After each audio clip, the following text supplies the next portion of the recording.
মাঘের শুরু অথচ শীতের দেখা নেই। সকাল থেকে ঘন কুয়াশায় ঢেকেছে একেবারে চারপাশ। কোথাও কোথাও দৃশ্যমানতা 50 মিটারেরও নিচে। ঘন কুয়াশার কারণে ব্যাহত হয়েছে বিমান চলাচল। একাধিক জায়গার ছবি আপনাদের পাশাপাশি দেখাচ্ছি। এই শহরে একদিকে কলকাতা বিমানবন্দর, যেখানে বিমান ওঠানামার উপরে বড়সড় প্রভাব পড়েছে। আনন্দপুর, যেখানে দৃশ্যমানতা প্রায় শূন্য বলা যায়। সায়েন্স সিটি, চিংড়িহাটা, সর্বত্রই একই রকম। অন্যদিকে জেলা, বিশেষত উত্তরবঙ্গ, সেখানেও কিন্তু একেবারে কুয়াশায় ঢাকা চারপাশ। পাশাপাশি পুরুলিয়া, আসানসোলের ছবি দেখছেন।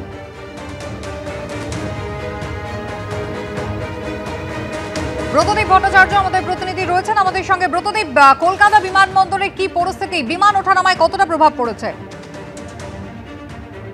দেখো, কলকাতায় কুয়াশার দাপট প্রায় প্রত্যেক বছরই থাকে এবং সেই কারণেই কলকাতা বিমানবন্দরে ক্যাট 3B সিস্টেমে যে ল্যান্ডিং সিস্টেম সেটা রয়েছে এবং কিন্তু সেটা থাকা সত্ত্বেও আজকে সকাল থেকে কিন্তু যে ঘন কুয়াশার চাদর কলকাতা বিমানবন্দর এবং সংলগ্ন চত্বরকে ঘিরে ধরেছে, তার কারণে কিন্তু কলকাতা বিমানবন্দর থেকে কোনো বিমান ওঠানামা করতে পারেনি। আজকে ভোর 5টার পর থেকে কোনো বিমান কলকাতা বিমানবন্দর থেকে টেক অফ করতে পারেনি। ঠিক তেমনই যে বিমানগুলি কলকাতা আসার কথা ছিল সেগুলো কলকাতায় আসতে পারেনি, কারণ সেগুলো অবতরণ করতে পারবেন না। ক্যাট 3 সিস্টেম, সেগুলো 75 মিটার দৃশ্যমানতা থাকলে সেখানে টেক অফ কিংবা ল্যান্ডিং করা সম্ভব, কিন্তু আজকে দৃশ্যমানতা এতটাই নেমে গিয়েছে যে 50 মিটারের নিচে নেমে গিয়েছে এবং সেই কারণেই কিন্তু কোনো রকম টেক অফ কিংবা ল্যান্ডিং করা যাচ্ছে না। যে বিমানগুলি কলকাতায় আসছিল তার মধ্যে 4টি বিমান সেগুলোকে ডাইভার্ট করা হয়েছে, কারণ কলকাতায় এত ঘন কুয়াশা ছিল যে পাইলট ল্যান্ড করতে পারেননি। কলকাতায় আসার পর সেগুলোকে ঘুরিয়ে নিয়ে যাওয়া হয়েছে। 2টি নিয়ে যাওয়া হয়েছে রাঁচিতে এবং 2টি ভুবনেশ্বরে। এবং এখনো পর্যন্ত যে বিমানগুলি কলকাতা ছেড়ে যাওয়ার কথা ছিল সেগুলো কিন্তু ট্যাক্সিওয়েতেই অপেক্ষা করছে। যতক্ষণ না পর্যন্ত দৃশ্যমানতা 75 মিটারের উপরে উঠছে ততক্ষণ পর্যন্ত কিন্তু কোনো বিমান ওঠানামা করতে পারবে না। ঘড়িতে 9টা পার হয়ে গিয়েছে। এখন কখন দৃশ্যমানতা উন্নতি হবে, কখন আবহাওয়ার উন্নতি হবে সে বিষয়ে কিন্তু স্পষ্ট কোনো ইঙ্গিত এখনো বিমানবন্দর কর্তৃপক্ষ তরফ থেকে পাওয়া যায়নি। তবে যে মেট ডিপার্টমেন্ট রয়েছে, অর্থাৎ আবহাওয়া বিভাগ বিমানবন্দরে, তারা যে পূর্বাভাস দিচ্ছেন যে বেলা গড়ার সঙ্গে সঙ্গে, বেলা বাড়ার সঙ্গে সঙ্গে কিন্তু এই ঘন কুয়াশার চাদর আস্তে আস্তে কাটবে। কিন্তু কতক্ষণ এই কুয়াশার চাদর থাকবে সেটা কিন্তু নির্দিষ্ট করে বলা যাচ্ছে না। তাই স্বাভাবিকভাবেই এতগুলি বিমান যেগুলো যাওয়ার কথা ছিল কলকাতা ছেড়ে এবং যেগুলো কলকাতায় আসার কথা ছিল, প্রত্যেক কটি বিমান সেগুলোর পরিষেবা ব্যাহত হওয়ায় দিনভর কিন্তু এই ভোগান্তি থাকবে। কারণ ঘন কুয়াশার চাদর কাটার পর যে বিমানগুলি কলকাতায় অপেক্ষা করছে অন্য জায়গায় যাওয়ার জন্য, সেগুলো একে একে ছাড়া হবে। তারপরে নির্ধারিত সময়ের যে বিমানগুলি রয়েছে সেগুলো তারপর ছাড়া হবে। অর্থাৎ বুঝতেই পারছো যে ভোগান্তি, যে দুর্ভোগ সাধারণ মানুষের যারা যাত্রী রয়েছেন বিমানের, তাদের কিন্তু দিনভর এই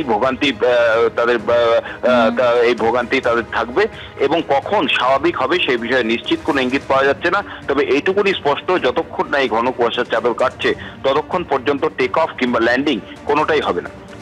ব্রতদীপ, ধন্যবাদ। অর্থাৎ আবহাওয়ার উন্নতি না হওয়া পর্যন্ত কিন্তু বিমান পরিষেবা স্বাভাবিক হবে না, এমনটাই জানা যাচ্ছে। সরাসরি এবার আপনাদের ছবিটা দেখাই বাইরের কি অবস্থা। শিবাশিস মৌলিক রয়েছেন আমাদের সঙ্গে। শিবাশিস, বেলা যত গড়াচ্ছে ততই কিন্তু ধীরে ধীরে পরিস্থিতির উন্নতি হবে আবহাওয়ার, এমনটাই মনে করা যায়। ঘড়ির কাঁটায় 9টা বাজলো। একবার ছবি।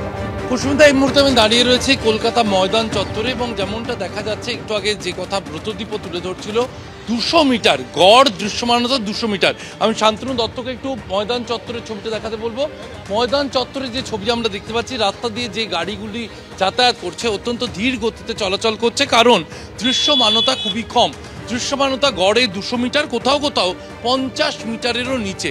এবং এই যে কুয়াশার দাপট, যা একেবারে উত্তরবঙ্গের 6 জেলা, দক্ষিণবঙ্গের 12 জেলা, বিভিন্ন জায়গায় কুয়াশার দাপট কিন্তু স্পষ্ট বোঝা যাচ্ছে। শীতের আমেজ যথেষ্ট না থাকলেও শীতের আমেজ কিছুটা যে ঘাটতি পড়ছে তা কিন্তু আগামী রবিবার পর্যন্ত শীত কিছুটা কম থাকবে। এখন সর্বনিম্ন তাপমাত্রা 16.8 ডিগ্রি সেলসিয়াস।